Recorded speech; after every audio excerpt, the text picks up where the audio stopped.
I'm a 33-year-old office worker, and my husband Tony is 5 years older. We've been married for 7 years, but currently I'm living with my mother due to some circumstances. You might wonder how I ended up in this situation. Well, let's go back a few years. Tony and I decided to build a house together.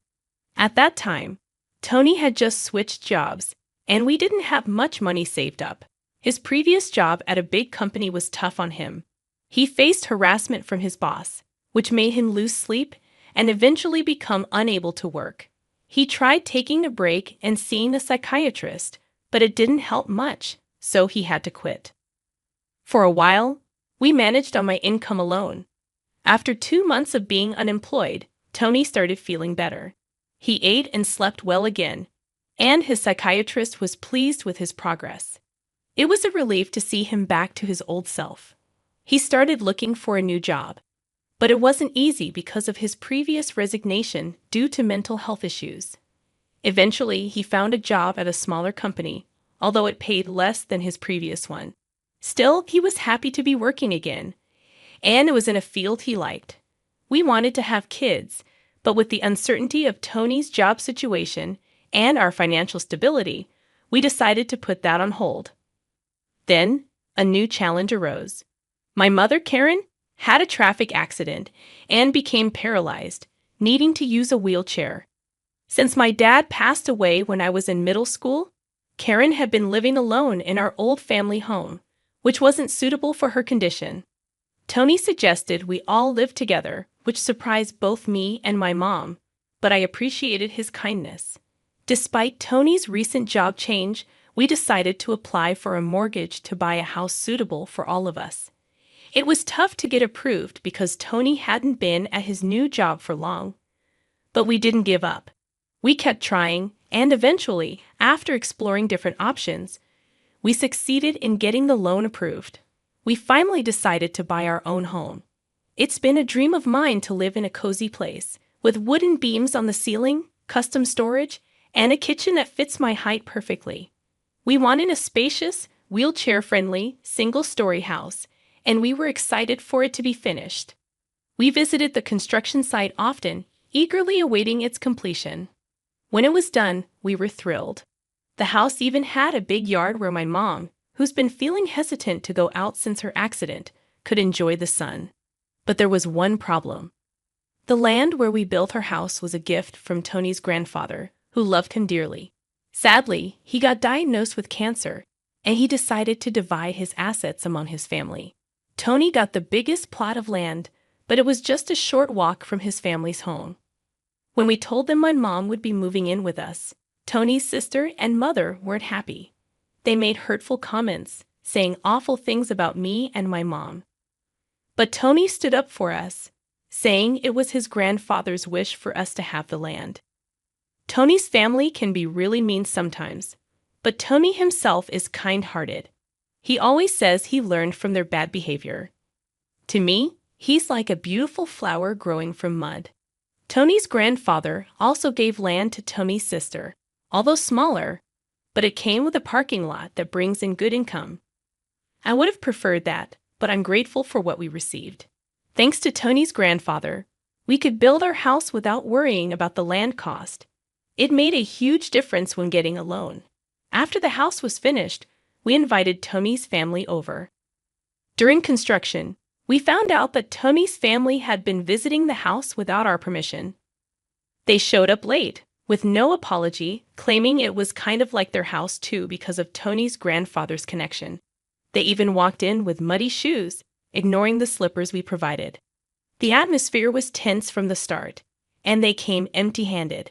They toured the rooms, and when they saw my mom's spacious room, my mother-in-law declared she wanted to live there. Then, she made insensitive comments to my mom about her accident, implying it was a stroke of luck to move from her old place to our nice house. I was furious, but before I could say anything, Tony spoke up. He called out their rude behavior, demanding an apology. Instead of apologizing, they turned on us, accusing Tony of being arrogant for standing up to them. They even insulted me, calling me a jinx. Tony didn't back down. He firmly confronted them, refusing to tolerate their disrespect. They looked frustrated, but Tony stood his ground. As the tense situation unfolded, my mother, who had been silently observing, apologized with a regretful expression. She explained that she's living with us because of an accident she had, and she genuinely appreciated Tony's kindness. Feeling guilty, Tony's mother and sister left, shooting us nasty looks. Later, my mom apologized to Tony for upsetting his family, expressing regret for the incident during the housewarming party. Tony, being the compassionate person he is, apologized back, acknowledging their lack of decency. Despite the rough start, my mom felt grateful to be living with us. 4 months passed, and we started settling into our new home. My mom began to smile more, and our neighbors, who knew Tony since childhood, were kind to us. But then, I received a call at work. Tony had collapsed at work. Rushing to the hospital, I hoped for the best.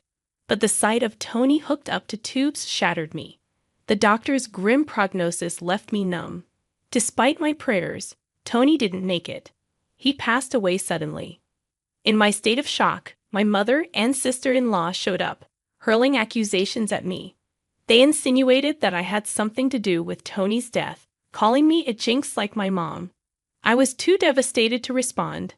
My mom arrived distraught, and seeing her tears finally allowed me to cry too. Amidst our grief, Tony's mother declared she never wanted to see us again, blaming me for her son's death.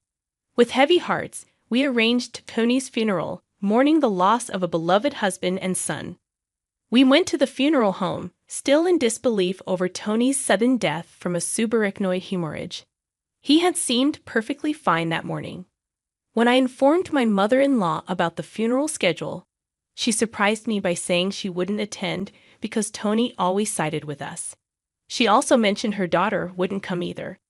At the viewing, many of Tony's colleagues and friends showed up, but neither my mother nor my sister-in-law and her husband were there. It was shocking, but it seemed to fit their character. Still, many people attended the funeral, showing how much Tony was loved. It was comforting to spend time with those who genuinely missed him. After Tony's death, I received an inappropriate email from my mother-in-law, asking about the life insurance money. I ignored it, unable to deal with such matters.